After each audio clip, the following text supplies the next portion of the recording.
She's hiding her intelligence.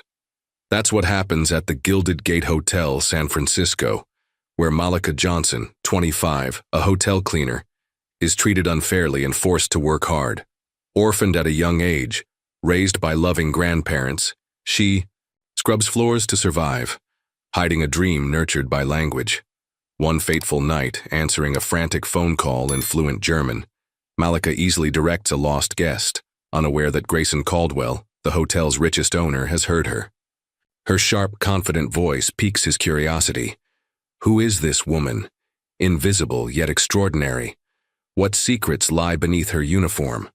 Follow us as we explore a journey of courage, betrayal, and the truth that changes everything. Subscribe now to see our latest stories and leave comments. Where are you watching from? Don't miss how Malika's hidden talent lights up a world that tried to bury her. Join us. The Gilded Gate Hotel stood like a cathedral of wealth on San Francisco's Nob Hill, its marble floors gleaming under chandeliers that dripped golden light. At 2 a.m., the lobby was a hushed kingdom, the only sounds the faint hum of air conditioning and the rhythmic swish of a mop. Malika Johnson, 25, moved through this opulent silence, a shadow in an oversized housekeeping uniform. Her dark skin glistened with sweat, her tightly coiled hair tucked beneath a faded cap. To the guests who glided past during the day, oil, tycoons, tech moguls, minor royalty, she was invisible, a fixture as unremarkable as the polished brass fixtures she scrubbed. But Malika carried a secret, one that burned brighter than the crystal sconces above her. Orphaned at 7, Malika had been raised in a cramped Oakland apartment by 2 foster grandfathers, Ezekiel and Amos, whose love was fierce, but whose wallets were thin. Their tiny home smelled of sage and old books, the walls papered with dreams they couldn't afford. Ezekiel, a retired bus driver, would hum gospel tunes while cooking collards. Amos, a former carpenter, carved wooden birds that lined the windowsill. They'd taken Malika in when the world had turned its back, teaching her that grit and heart could outshine circumstance. "You're a star, baby girl," Ezekiel would say, his voice rough with age. "Don't let nobody dim you." Malika clung to those words, even as poverty pressed against her like a tide. To keep the lights on, she worked the graveyard shift at the Gilded Gate, a job she'd landed 3 years ago despite the hiring manager's sneer.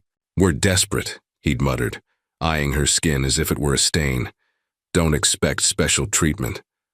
Malika hadn't asked for any. She took the heaviest tasks, scrubbing grout, hauling linens, cleaning suites after raucous parties, without complaint. Her hands, calloused and cracked, told a story of endurance, but her mind was a storm of ambition. In stolen moments, she studied languages, German, French, Japanese, and more, on a cracked laptop at the public library. Each word she mastered was a brick in the bridge to a better life, a way to honor the men who'd raised her. Tonight, the lobby was emptier than usual, the air thick with the damp chill of San Francisco's fog. Malika pushed her cleaning cart, its wheels squeaking faintly, and paused to wipe down the reception desk. The phone, a sleek black relic, sat silent, its cord coiled like a sleeping snake. She adjusted her cap, catching her reflection in the polished countertop, eyes heavy with fatigue, but sharp with something unbroken. She whispered a German phrase under her breath. "Ich schaffe das," I can do this, practicing for the proficiency test she dreamed of taking. The words felt like a prayer, a defiance against the world that saw her as less. Then the phone rang, shattering the silence. Malika froze, her rag hovering over the desk. Housekeepers weren't supposed to answer phones. That was the receptionist's job. But the night shift was skeletal and the front desk was unmanned. The ringing persisted, insistent, a cry in the dark.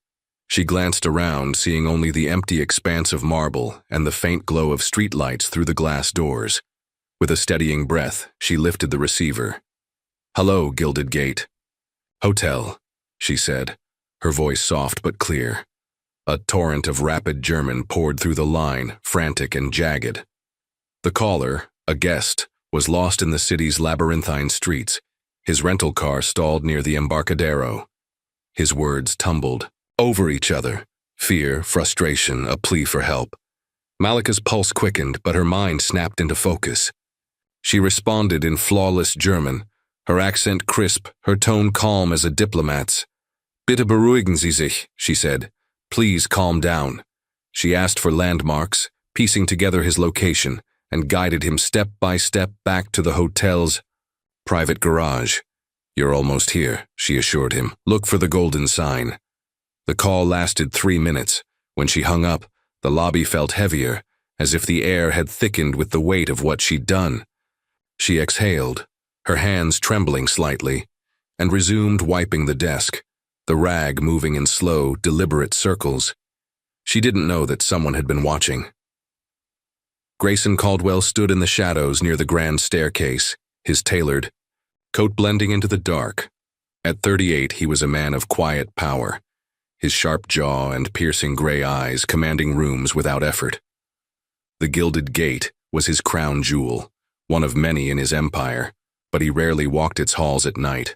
Tonight, restless after a late meeting, he'd come to inspect the property, to feel its pulse when the guests slept.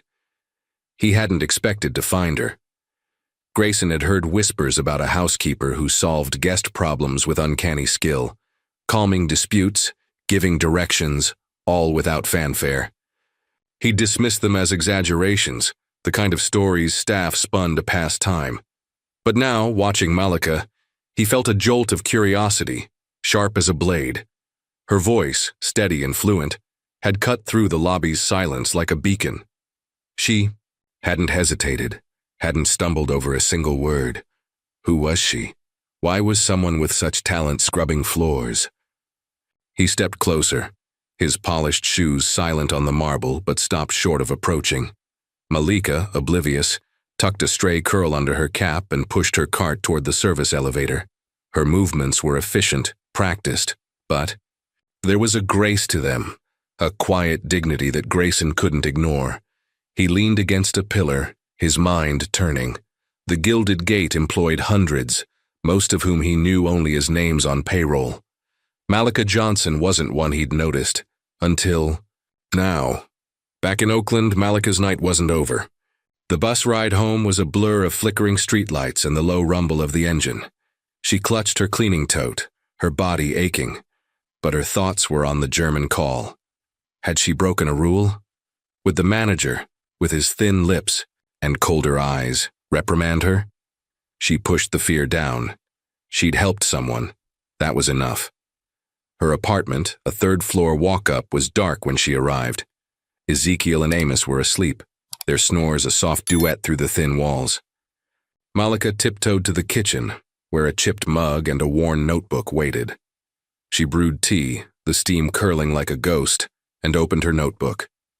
Pages of German vocabulary, French conjugations, and Japanese kanji filled the margins, her handwriting neat despite her exhaustion. She whispered another phrase, Ich bin genug, I am enough, letting the words anchor her. As she studied, the city outside hummed its restless song, sirens, distant horns, the faint clatter of a trash can. Malika didn't hear it. She was lost in her world, a place where languages were keys to doors she'd yet to open. She didn't know that Grayson, back at the hotel, was already pulling her employee file, his fingers pausing over the sparse details. Malika Johnson, 25. Hi. School diploma, hired 2022, no skills listed. He frowned. Something didn't add up. In the quiet of her kitchen, Malika closed her notebook and pressed her forehead against the cool table. Dawn was hours away, but sleep felt like a luxury she couldn't afford. She thought of her grandfathers, their weathered hands and unwavering belief. She thought of the guest on the phone, his voice softening with relief. And she thought of the hotel, its glittering facade hiding her truth. She was invisible, but she was not silent. And tonight, without knowing it, she'd been heard. The Gilded Gate Hotel exhaled its midnight hush, the lobby's chandeliers casting fractured light across the marble expanse. It was 1:30 a.m., and the air clung heavy with San Francisco's summer damp, a faint mist seeping through the glass doors. Malika Johnson, 25, pushed her cleaning cart along the lobby's edge, her oversized uniform damp with sweat, her dark eyes scanning the floor for smudges. The hotel, a glittering fortress for the world's elite, was her battleground, where she fought invisibility with every swipe of her rag. Her hands, rough from years of labor, gripped the cart's handle, but her mind wandered to the French verbs she'd studied that morning, whispered promises of a life beyond these walls. Malika's world was a tightrope stretched between survival and ambition. Orphaned at 7, she'd been raised by Ezekiel and Amos, her foster grandfathers, in a weathered Oakland apartment that smelled of sage and hope. Their love was her anchor, their poverty her spur. By day, she pored over languages, German, French, Japanese, on a library laptop, each syllable a step toward freedom. By night, she scrubbed the Gilded Gates floors, a job she'd won despite the hiring manager's disdain for her black skin. "You're here because we're desperate," he'd sneered, piling on the heaviest tasks. Malika bore it silently, her resilience a quiet rebellion against a world that tried to dim her. Tonight, the lobby felt heavier, as if the fog outside had crept in, curling around the velvet armchairs. Malika's cart squeaked faintly, a lonely sound in the vast silence. She paused near the grand glass doors, wiping their brass handles, her reflection a ghost in the polished surface. Her cap, frayed at the edges, hid her coiled hair, but her eyes burned with a fire no uniform could smother. She mouthed a French phrase, "Je suis assez," I am enough, a mantra against the ache in her bones. Then she heard it, a soft, choking sob from the corner of the lobby, near a cluster of potted ferns. Malika froze, her rag still in hand. The sound was small, fragile, like a bird with a broken wing. She turned, her gaze landing on a girl, no older than 10, curled into a velvet chair. The child's blonde hair fell in tangled strands over her tear-streaked face, her delicate dress crumpled. Malika recognized her. Sophie, a French guest staying with her family in the penthouse suite. She'd seen them earlier, the parents' sharp voices cutting through the lobby as they berated their daughter.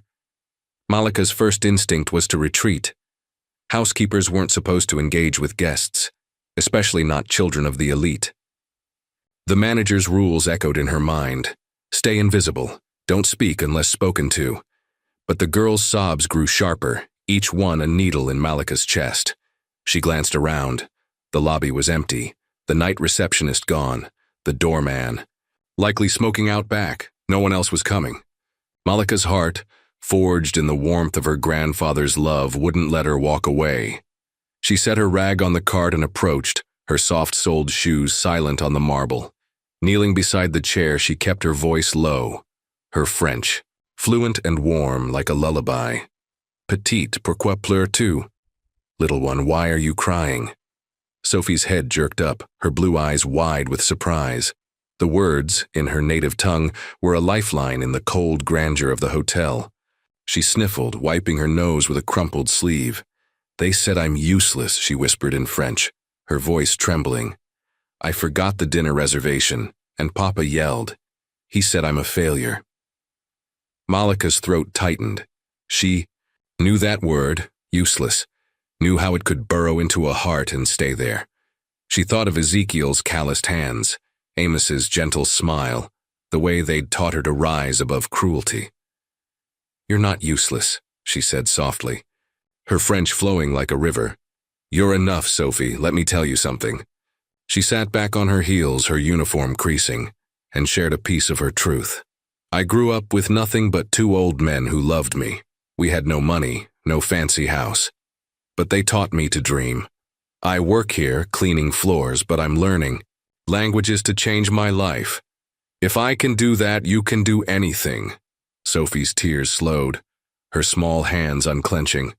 Malika's words, woven with grit and hope, were a mirror, reflecting the girl's own strength. "You're brave," Sophie said, her voice a whisper. Malika smiled, brushing a strand of hair from the girl's face. "So are you. Don't let anyone tell you different." She stood, offering a hand. "Let's get you back to your room, okay?" As Malika guided Sophie toward the golden elevators, she didn't see the man watching from behind a marble pillar. Grayson Caldwell, in a tailored charcoal coat, had slipped into the lobby to check the night operations. At 38, he was a man of precision, his gray eyes missing nothing. He'd come expecting to find a flaw, a smudged window, a misaligned chair. But instead, he found her.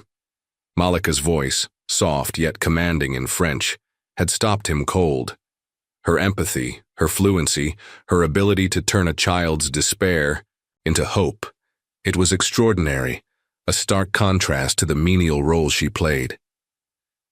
Grayson leaned against the pillar, his arms crossed, his mind racing. He'd overheard her German on the phone the previous night, a moment that had lodged in his eye, memory like a splinter. Now, this. Who was Malika Johnson? Why was someone with such gifts, linguistic, human, hidden in a housekeeper's uniform? He watched as she pressed the elevator button for Sophie, her posture steady, her expression tender. The girl stepped inside, offering a shy wave. Malika waved back, then turned to her cart, resuming her work as if nothing had happened. But something had. Grayson's curiosity, sharp as a blade, cut deeper. He'd built an empire by spotting potential where others saw none, and Malika was. A puzzle he couldn't ignore. Her file, which he'd glanced at after the German call, was sparse.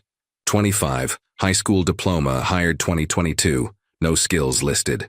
It didn't match the woman he'd just seen, whose words had mended a child's heart.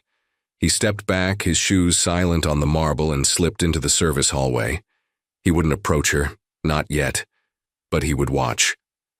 Malika, oblivious, pushed her cart toward the glass doors, her heartbeat still uneven from the encounter. Had she broken another rule? Would the manager, with his cold eyes and clipped voice, hear of this? She shook the thought away. Sophie's small smile, the way her shoulders had lifted, was worth the risk. Malika adjusted her cap, whispering another French phrase, Je peux aider, I can help, a quiet vow to herself. Back in Oakland, the bus ride home was a blur of fog and sodium lights. Malika's apartment was dark, Ezekiel and Amos asleep, their snores a familiar comfort. She brewed tea, the steam curling in the dim kitchen, and opened her notebook.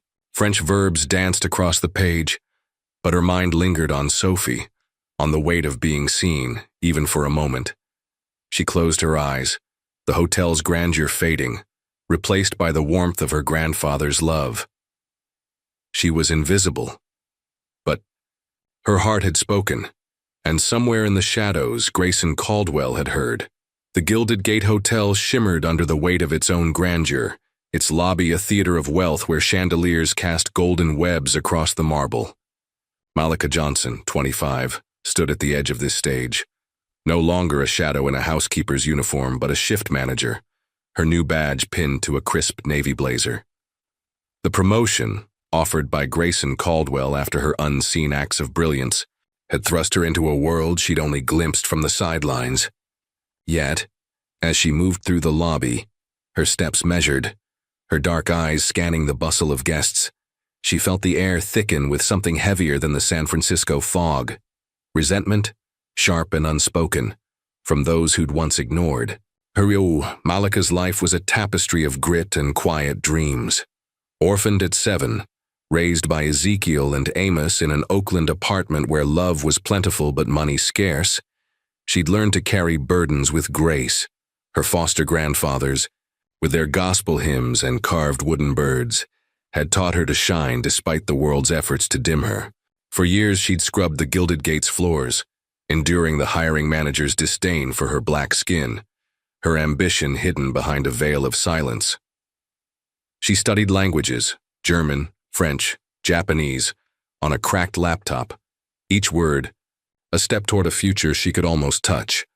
Now, as a manager, she stood on that threshold, but the ground beneath her felt unsteady.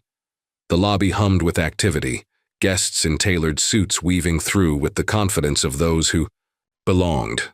Malika, stationed near the reception desk, coordinated the night shift with a clipboard in hand, her voice low but firm as she directed staff. Her fluency in languages, once a private refuge, now bridged gaps, calming a French couple's complaint, guiding a Mandarin-speaking diplomat to a conference suite. Her competence was a quiet force, but it drew eyes, not all of them kind. The housekeeping team, her former colleagues, offered tight smiles or avoided her gaze. The front desk staff whispered when she passed, their words like thorns. Diversity. Hire. Boss's pet. Malika felt the sting but pressed on. Her grandfather's voices her armor. Your heart's your power, Amos had said, his hands steady as he carved. She clung to that, even as the whispers grew bolder. One evening, as she checked the shift log, a senior housekeeper muttered nearby, "From mops to management. Must be nice to have friends upstairs." Malika's jaw tightened, but she kept her eyes on the page, her pencil steady. She'd learned long ago that silence was safer than confrontation, but silence couldn't shield her heart. That night, chaos erupted. A delegation of Japanese CEOs arrived, their tailored suits and clipped voices filling the lobby with urgency. They were here for a high-stakes merger, their briefcases stuffed with contracts that could reshape industries. Malika, overseeing the check-in, ensured their suites were flawless, her Japanese greetings precise and warm. But as the group moved toward the elevators, a shout broke the air. The lead CEO, Mr. Tanaka, clutched his empty hand, his face pale. His briefcase, containing irreplaceable documents, was gone, stolen in the blink of an eye.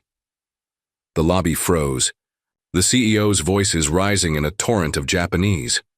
Malika stepped forward, her pulse racing but her expression calm.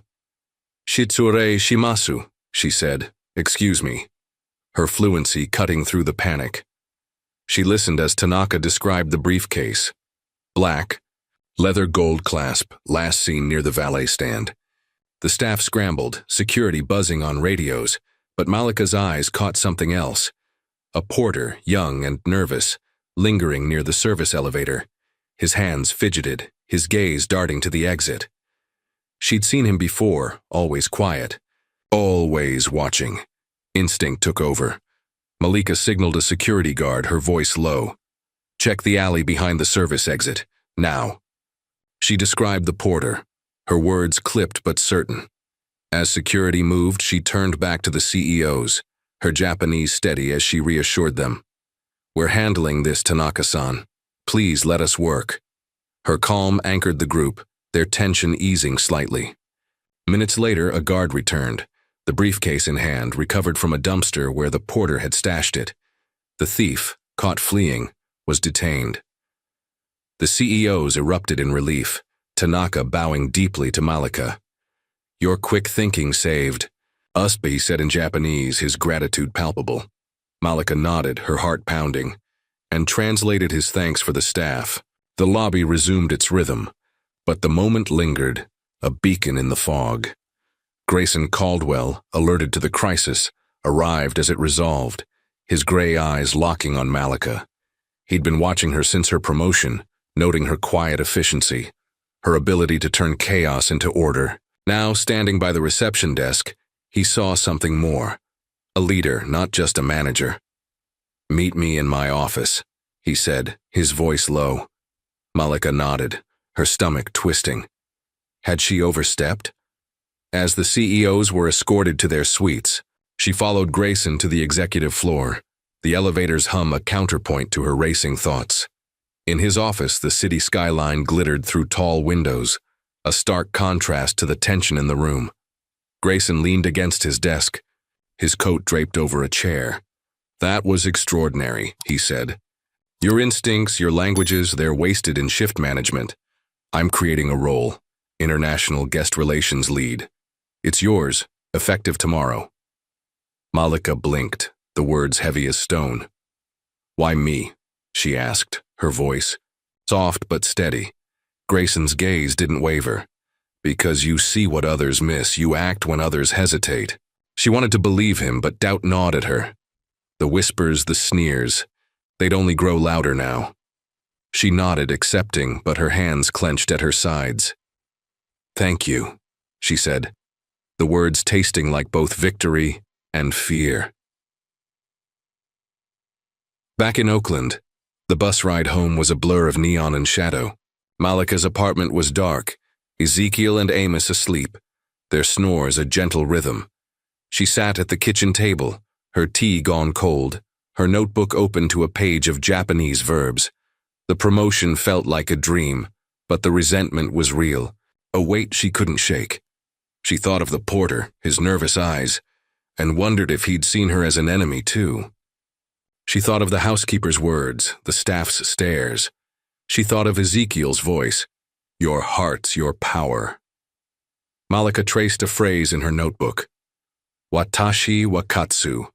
I will win. She wanted to believe it, but the hotel loomed in her mind, its golden halls now a battlefield of envy. She'd risen, but at what cost? The whispers would sharpen, the eyes would narrow. She closed her notebook, her fingers trembling, and stared into the dark. Her talent, once hidden, was now a beacon, but it drew shadows as well as light. Grayson, in his office, watched the city below, his mind on Malika. He'd seen her potential, but he hadn't anticipated the resistance she'd face. He scribbled a note, "Protect her path," and set it aside.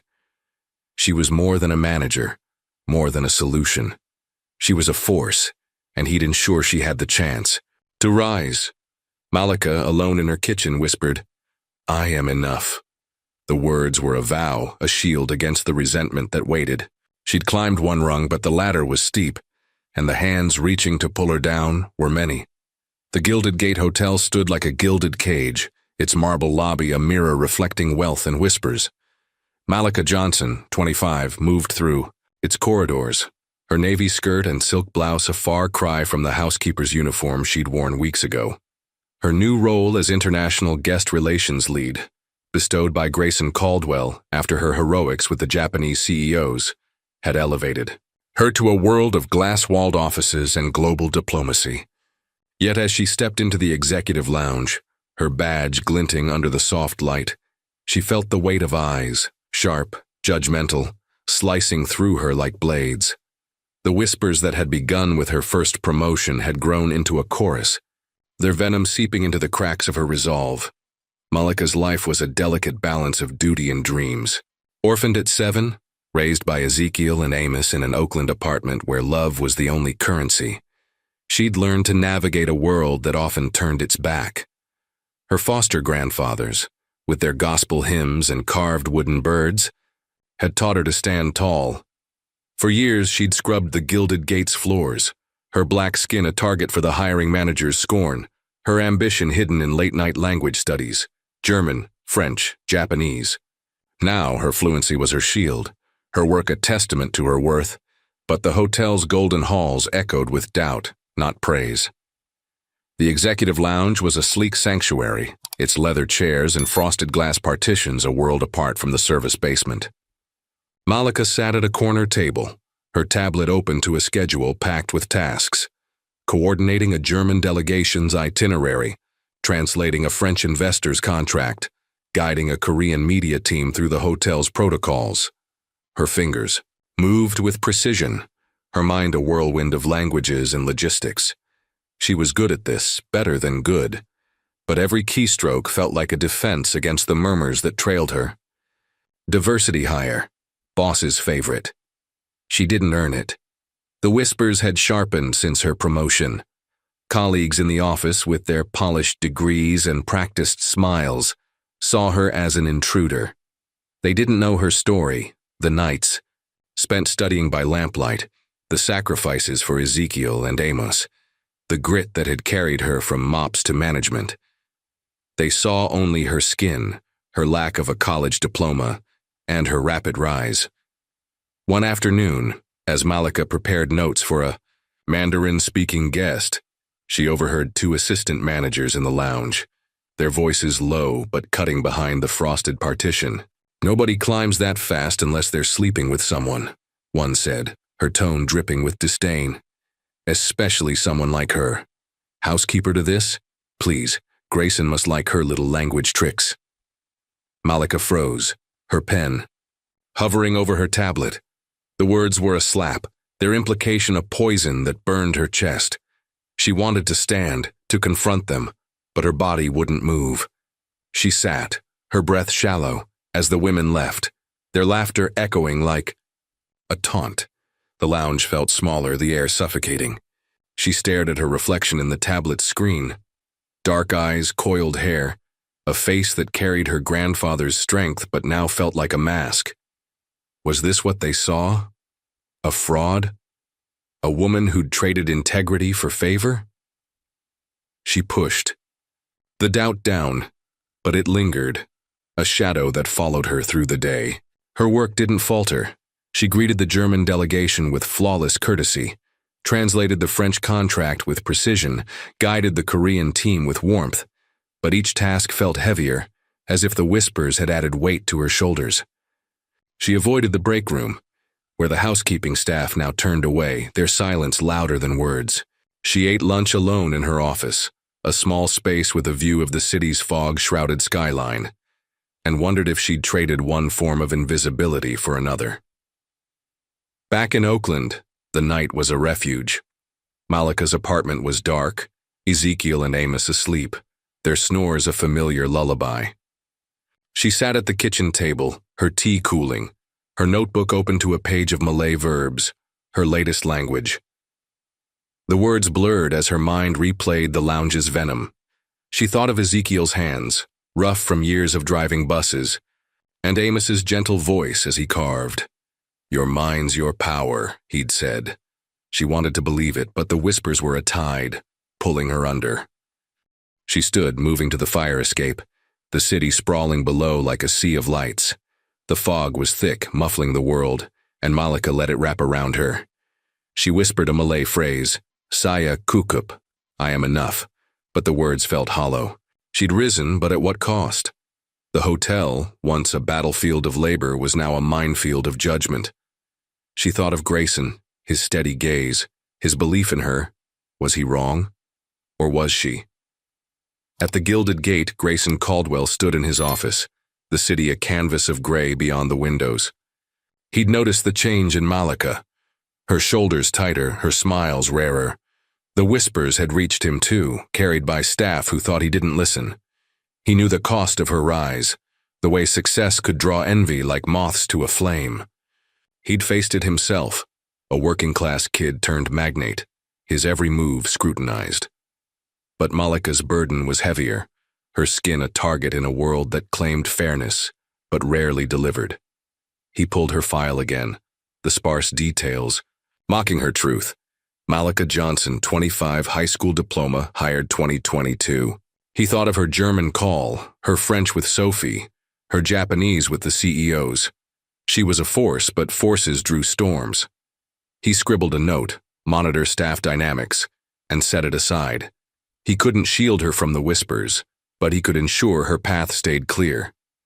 Her talent deserved that. Malika, on the fire escape, traced the city's lights with her eyes. She thought of Sophie, the French girl, whose smile had been a small victory. She thought of the CEOs, their gratitude a fleeting warmth. She thought of her grandfathers, their belief a fire that hadn't dimmed. The doubt was real, but so was her strength. She returned to her notebook, her pencil moving again, Malay verbs taking shape. Each word was a defiance, a reminder that she wasn't defined by their words. The hotel loomed in her mind, its golden, halls a paradox, opportunity and opposition in equal measure. She'd climbed, but the ladder was slick with resentment. She closed her notebook, her fingers steady, and whispered, "I will win." The fog swallowed her words, but they echoed in her chest, a vow against the shadows. Grayson, in his office, watched the fog roll across the bay. He thought of Malika, her quiet power, her unyielding heart. She was rising, but the world was watching, waiting for her to fall. He wouldn't let it happen, not while he stood. Malika, alone in the dark, felt the doubt linger, but it no longer ruled her. She was enough, and she would prove it.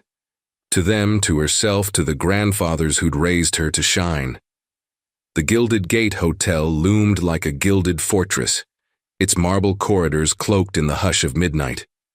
At 11:20 p.m., the lobby's chandeliers cast soft shadows, their light a fragile shield against the fog pressing against the glass doors. Malika Johnson, 25, stood in a dim hallway off the executive floor, her silk blouse catching the faint glow of a wall sconce. As international guest relations lead, she navigated a world of diplomacy and languages, her days a whirlwind of German contracts, French greetings, and Japanese protocols. But tonight her heart was heavy. The whispers of her colleagues, diversity hire, boss's favorite, still echoing like a bruise. Her black skin, her rapid rise, had made her a target, and the doubt they sowed clung to her like damp air. Malika's life was a testament to resilience.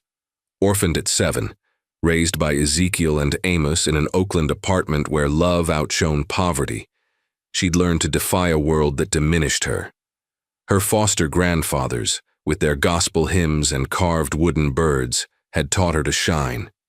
For years she'd scrubbed the Gilded Gates floors, enduring the hiring manager's scorn, her ambition hidden in late-night studies of German, French, and Japanese.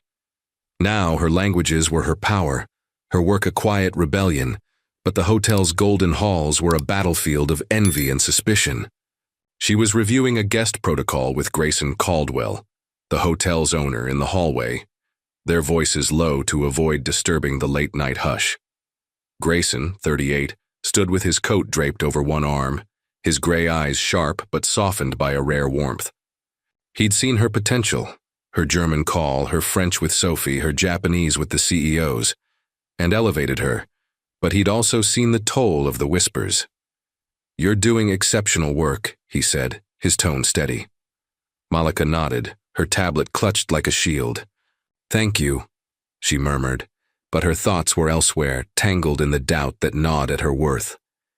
Then a sound, low, urgent, like a snake's hiss, cut through the silence. Malika froze, her eyes darting to a nearby alcove where 2 men in tailored suits stood, their heads bent close.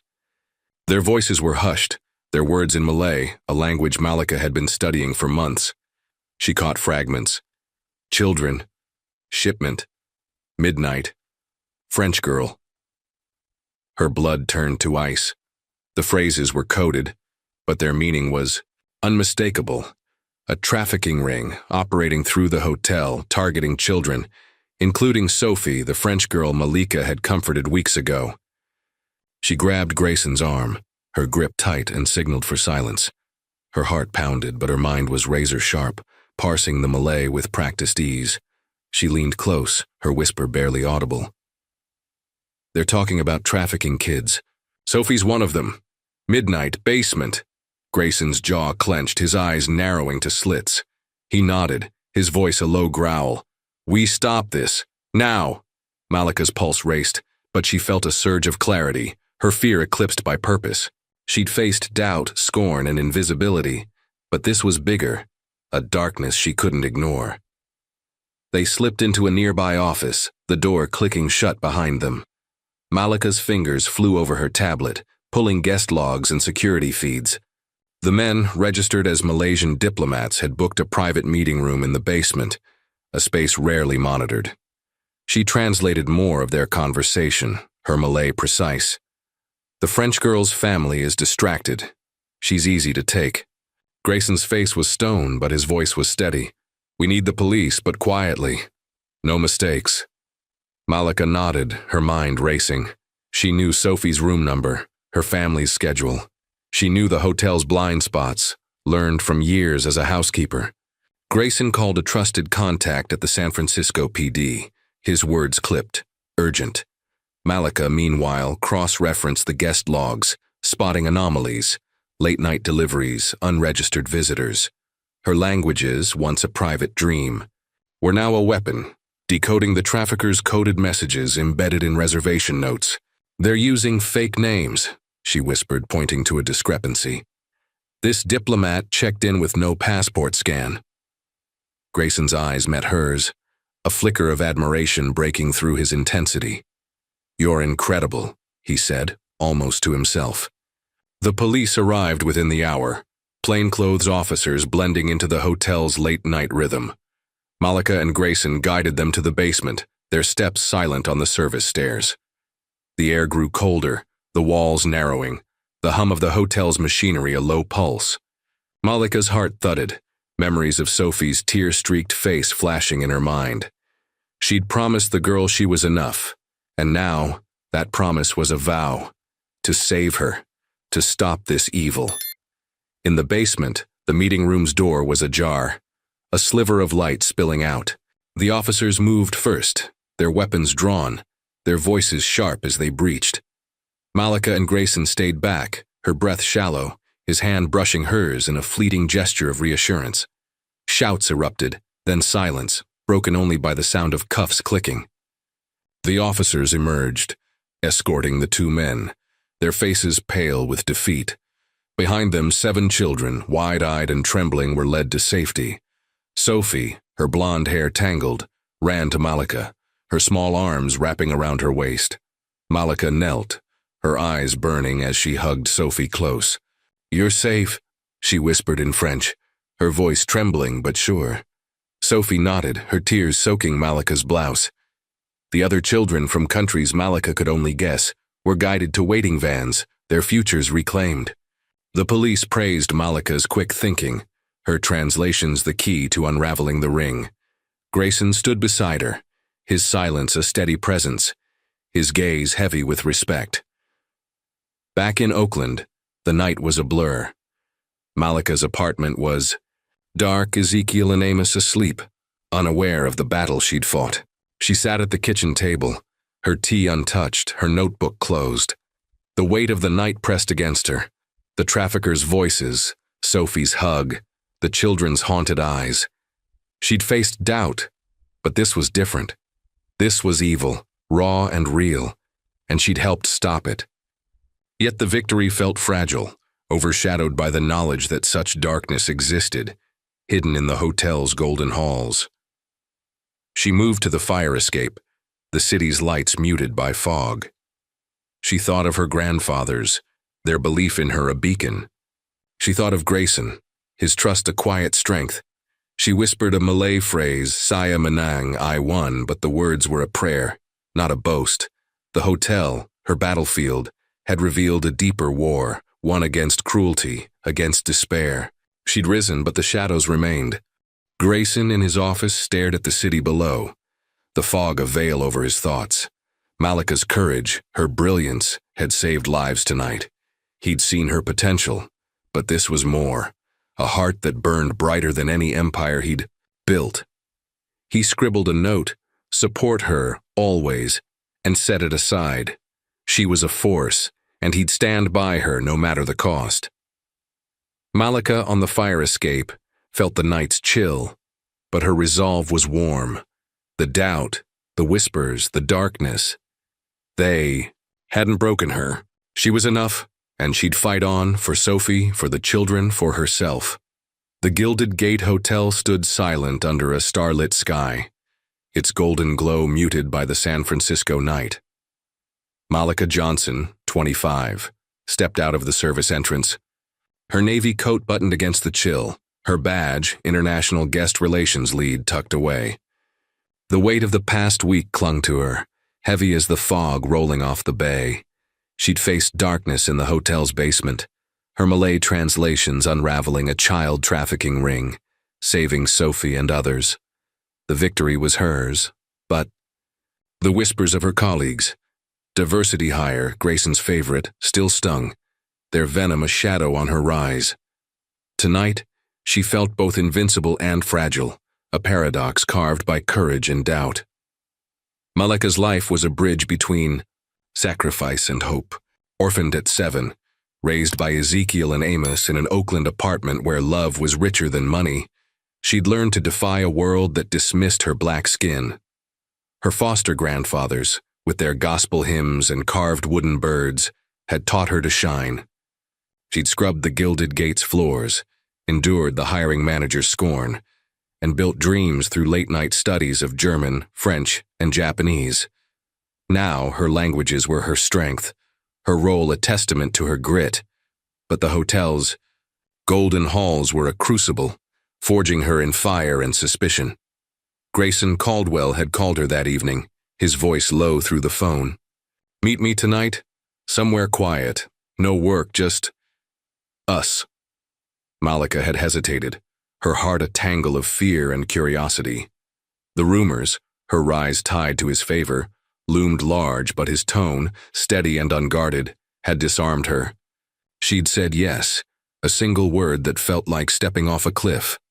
Now, as she stood outside the hotel, a sleek black car pulled up, its driver silent, offering her a bottled water as they wound through the city's hills, leaving the neon pulse of downtown behind.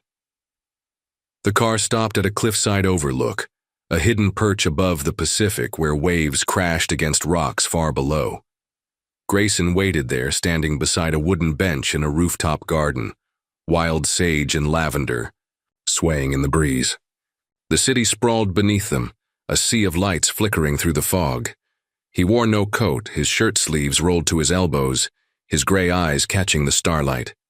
"You came," he said, a faint smile breaking his usual reserve. Malika nodded, her breath catching at the view. "It's beautiful," she said softly, her voice nearly lost in the wind. They sat on the bench, the wood cool beneath them, a paper cup of warm mulled wine in her hands, its spices grounding her. The silence between them was comfortable, charged with something unspoken. Grayson spoke first, his voice low, tracing his past. "My father was a janitor, worked nights in motels across Ohio. I grew up cleaning with him, learning to see what others missed." He paused, his gaze on the city. "I built this empire to prove something, but sometimes I wonder who I'm proving it to." Malika listened, her heart softening. She saw him not as the magnate, but as a man shaped by struggle, like her. She shared her own truth, her voice steady despite the ache. "My grandfathers raised me after my parents were gone. Ezekiel cooked collards, Amos carved birds. They had nothing but love, and they gave it all to me." She spoke of nights studying by flashlight, of the hotel's scorn, of the whispers that cut deeper than she'd admit. "I've fought to be enough," she said, her eyes on the horizon. "But sometimes I'm scared I never will be." The cue. Words hung in the air, raw and honest. A confession she hadn't planned. Grayson turned to her, his gaze piercing yet gentle. "You're more than enough, Malika. I saw it the first night, your German on that call, your heart with Sophie, your courage in the basement. You're a force." He paused, his voice dropping almost a whisper. "I see you, not just your skills, but you, and I've never met anyone who makes me feel this." His hand gestured between them, a fragile bridge. "I'm scared too. Scared of what this means, of the rumors of losing something real before it begins." Malika's breath caught, her heart a drumbeat in the quiet. The rumors flashed in her mind, she's sleeping her way up, their poison a weight she carried. "If people find out," she said, her voice barely above the wind, "they'll say it's why I'm here. They'll erase everything I've done." Grayson's eyes held hers, unflinching. "Let them talk, we'll keep walking. I'm not here to lift you up, Malika, I'm here to walk beside you." His words were a vow, not a promise of rescue, but of partnership. She looked at him, the city's lights a halo behind his silhouette. He didn't reach for her, didn't cross the space between them, but his presence was a warmth she hadn't known she craved. She thought of Ezekiel's hands, Amos's smile, the languages she'd mastered in the dark. She thought of Sophie, safe because of her. And she thought of herself, the girl who'd scrubbed floors and dreamed of more. "I'm scared," she admitted, her voice trembling but true. "But I want this, whatever it is." She extended her hand, her fingers brushing his, a touch more honest than words. They sat in silence, the wind weaving through the garden, the waves a distant roar. The moment was delicate, sacred, a turning point neither could unmake. Grayson's hand closed gently over hers, his thumb tracing a quiet circle. "We'll figure it out," he said, his voice an anchor. Malika nodded, her heart full. Her fears, not gone but shared. The city below hummed its restless song, but up here they were alone, two souls finding each other in the vastness. Back in Oakland, Malika's apartment was dark, Ezekiel and Amos asleep, their snores a familiar comfort. She sat at the kitchen table, her tea untouched, her notebook closed. The overlook lingered in her mind. Grayson's words, his touch, the possibility of something real. She felt exposed, vulnerable, but not weak.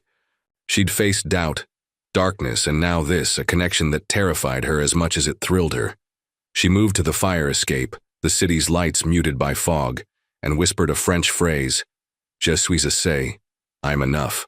The words were a prayer, a claim to her truth. Grayson, in his office, stood by the window, the bay a canvas of shadow. Malika's courage, her heart, had shifted something in him. He'd built an empire, but this honest, fragile thing was rarer. He scribbled a note, "Be her strength," and set it aside. She was rising, and he'd be there, not to lead, but to stand with her. Malika on the fire escape felt the night's chill, but her resolve was warm. The whispers, the risks, the darkness, they hadn't stopped her. She was enough, and for the first time she believed someone else saw it too. The Gilded Gate Hotel stood like a beacon on San Francisco's Nob Hill, its marble halls softened by the golden light of late summer.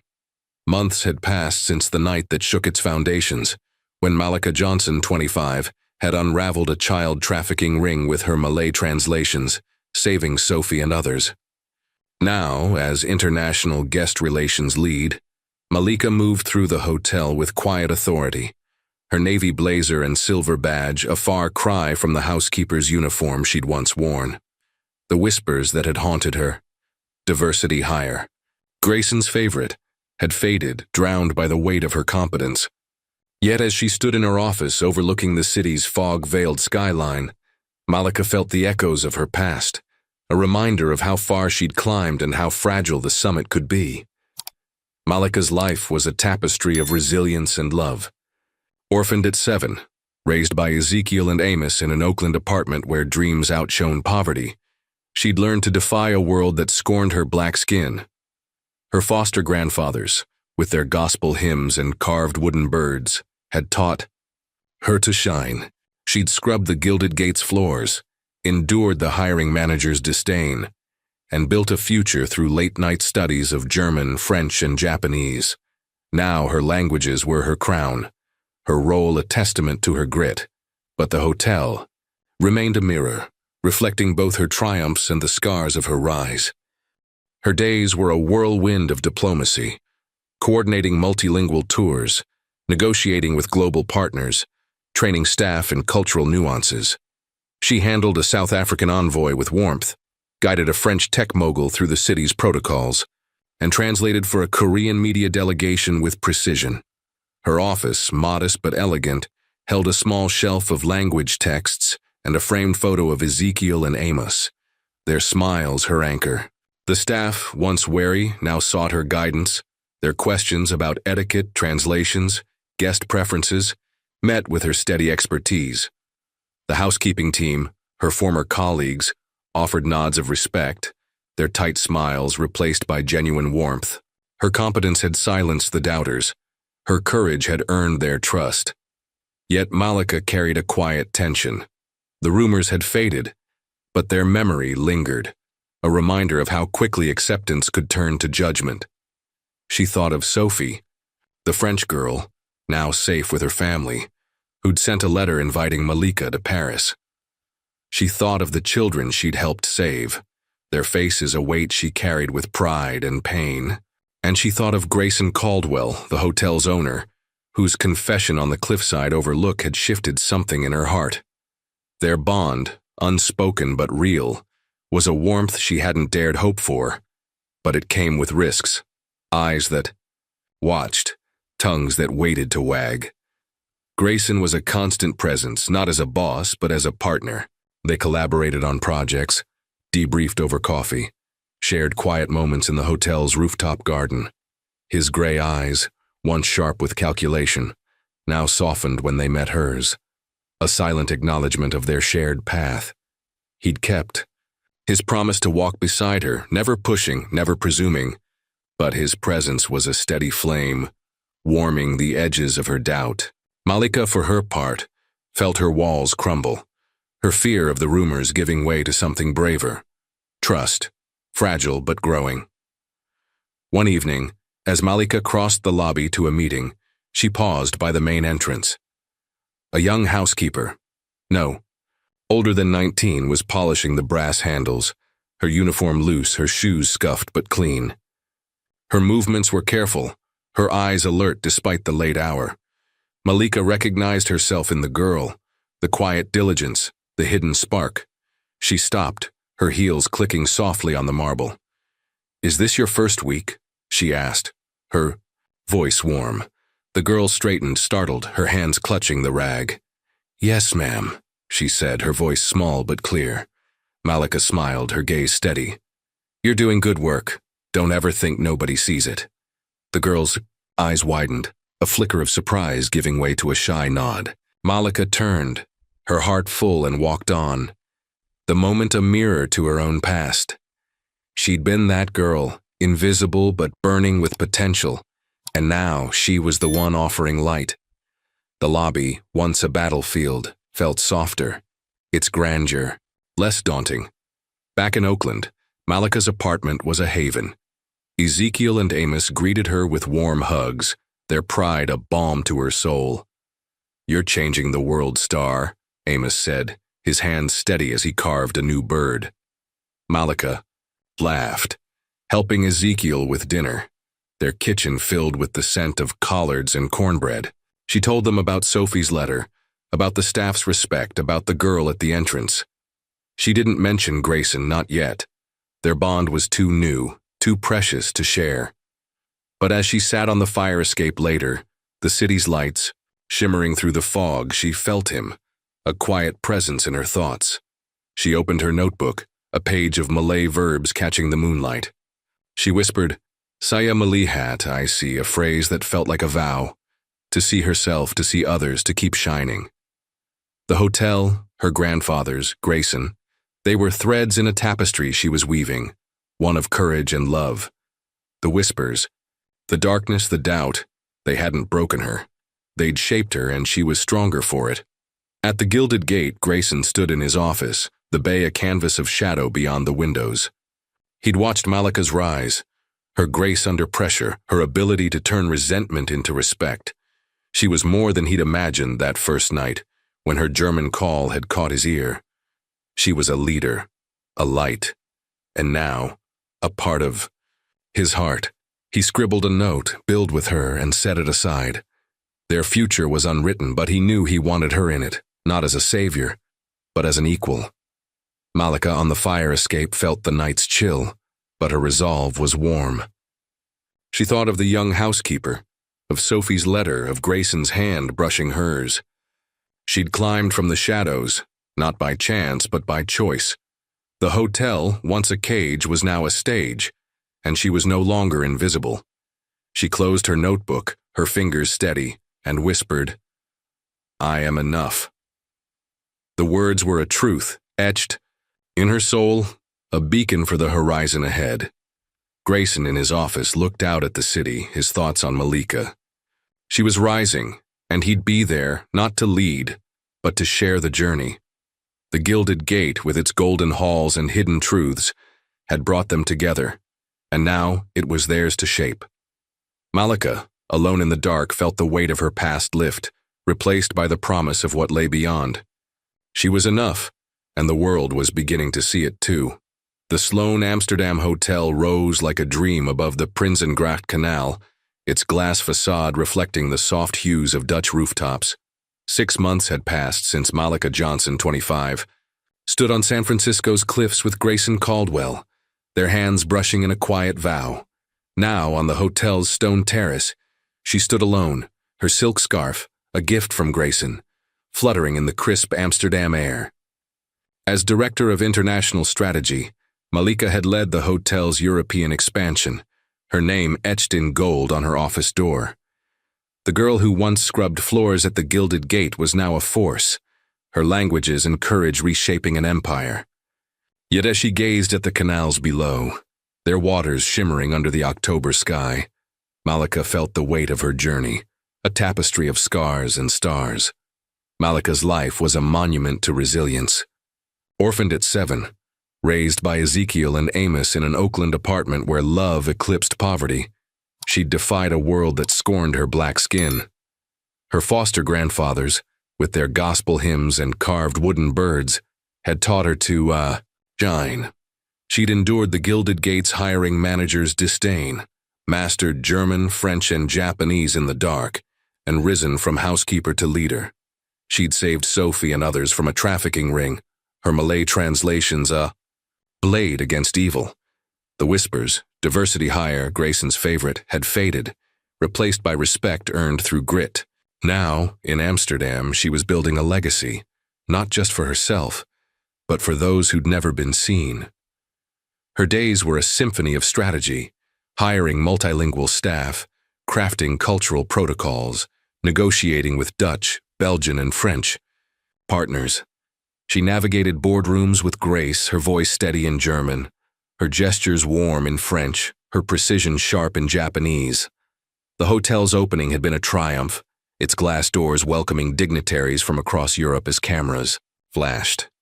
Grayson had introduced her on the stage, not just as a director, but as the woman he was building a future with. The media buzzed, some praising her brilliance, others murmuring about their bond, but Malika's work silenced the skeptics. Guests felt her touch in every detail.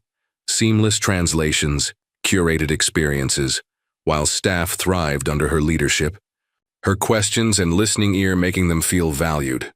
Malika's office overlooked the canal, its shelves lined with language texts and a photo of Ezekiel and Amos, their smiles her compass. A letter from Sophie's family, inviting her to Paris, sat framed on her desk, a reminder of the lives she'd touched. Universities in the U.S. requested her as a speaker. A Dutch foundation asked her to mentor refugee girls in translation. One stormy afternoon, a letter arrived from a California college, offering an honorary degree in applied linguistics. Malika's hands shook as she read it, not because she needed validation, but because it closed a circle. Her dreams, once buried in grief, had found their voice. She cried, alone in her office, the rain a soft echo of her release. Grayson was her anchor, their bond a quiet strength. They lived in a modest apartment by the canal, its warm wood floors and bookshelves a haven. He cooked simple meals, soup, pasta, while she steeped tea with cardamom, a nod to Ezekiel's recipes. Their evenings were filled with conversation. From global logistics to childhood memories, their feet tangled under a blanket. The past, her days scrubbing floors, his nights cleaning motels, faded, not forgotten but transformed. They carried their scars, but they no longer defined them. Grayson's support was unwavering, his gray eyes a promise that she was enough, not just as a leader, but as his partner. Malika's transformation was internal too. She walked into rooms without shrinking, spoke without softening her intellect, lived without apologizing for her brilliance. The whispers, the trafficking ring, the doubt, they'd forged her, not broken her. She thought of the young housekeeper she'd encouraged at the Gilded Gate, her scuffed shoes a mirror to Malika's past. That moment, months ago, had planted a seed. She was no longer just rising, she was lifting others. Her leadership was personal, her vision inclusive, her legacy a beacon for those who'd been invisible. One morning, passing through the Amsterdam hotel's lobby, Malika noticed a young porter, his uniform crisp but his eyes tired. He was stacking luggage, his movements careful, his face a mask of focus. She paused, her heels silent on the polished floor. "You're doing good work," she said, her voice warm. "Someone always sees it." The porter blinked, a shy smile. Breaking through, Malika walked on, her heart full, the moment a quiet echo of her journey. She'd been that porter, that housekeeper, and now she was the one offering hope. Back in their apartment, Malika returned early, kicking off her heels as Grayson read on the couch, a dog-eared novel in hand. "You're home," he said, his smile soft. She curled beside him, her head on his shoulder. I needed a night to remember who I am, she said. He tilted his head. And who's that? She paused, the canal's shimmer catching her eye. A woman who's no longer invisible, she said, her voice steady, a truth carved in her soul. Grayson set his book down, his hand finding hers. You've always been visible to me, he said, his words a vow. Malika smiled, the weight of her past lifting, replaced by the expanse of her future. She thought of Ezekiel and Amos, their pride a fire across the ocean. She thought of Sophie, the children, the porter, the girl she'd mentor. She thought of herself, the girl who'd whispered languages in the dark and now spoke them to the world. The Amsterdam night was quiet, the canal's ripples a soft song. Malika stood by the window, Grayson beside her, their reflections a shared dream. The gilded gate with its golden halls and hidden battles had been her crucible. But this hotel, this city, this life, was her creation. She'd built it not by chance but by choice, with language, dignity, and a courage that burned through the fog. Malika whispered, Saya Kukup, I am enough, the Malay phrase a prayer and a promise. The world had tried to dim her, but she'd shone brighter, not just for herself but for those who'd follow. She was no longer a guest in this world. She was its architect, and her story was just beginning. Malika Johnson's journey, from an invisible housekeeper to a global leader, reminds us that courage and heart can reshape the world. Her story is a beacon, shining through doubt, darkness, and dreams. What moved you most? Was it her resilience, her languages, or the love that carried her? Share your thoughts in the comments below, and tell us, where are you watching from? Your voice matters, just like hers. Thank you for joining us, for feeling this story with us. Subscribe to catch our next tale of triumph, and we'll see you soon, ready to shine together.